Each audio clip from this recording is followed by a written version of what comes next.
So I want to direct this question to Dr. Patel.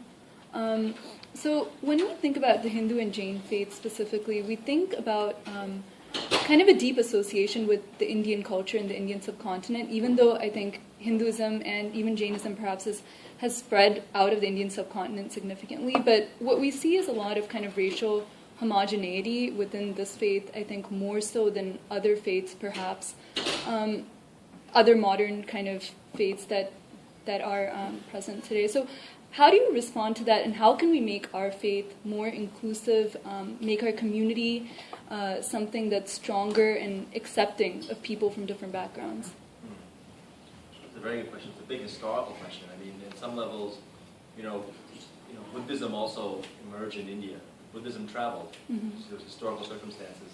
So now you have people who are exposed to Buddhism all over the world because it traveled, much as the Christian tradition, which was locked in what we now call Israel, Palestine, that whole area, traveled, it moved.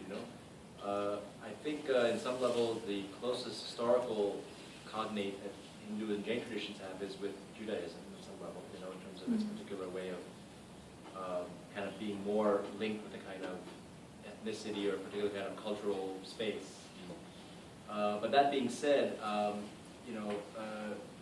I think we'll see, because the whole point is that as traditions become global in that way, I mean, Hindu and Jain ideas have traveled for centuries, millennia, right, through all the world, through various traders, travelers, and a lot of ideas from the world have come into India. So it's not like it's been, that flow has always been there, but the actual opening up of the ritual and ethnic spaces is something which I think is in the next historical epoch.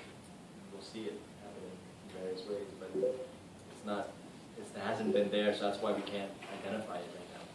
I think that's how I understand that. But I don't think there's anything intrinsically about the traditions themselves, at least the core parts of those traditions. Because, Buddhism was Indian. There was associated with it. As it moved and traveled, it moved in different ways. And ideas traveled and new ethnicities emerged. Now, it may be that there may not be any ethnicities that emerge, but that doesn't matter. It's the ideas, it's the things which are beneficial to humanity, which if they move, that flow and transfer is all you need, really.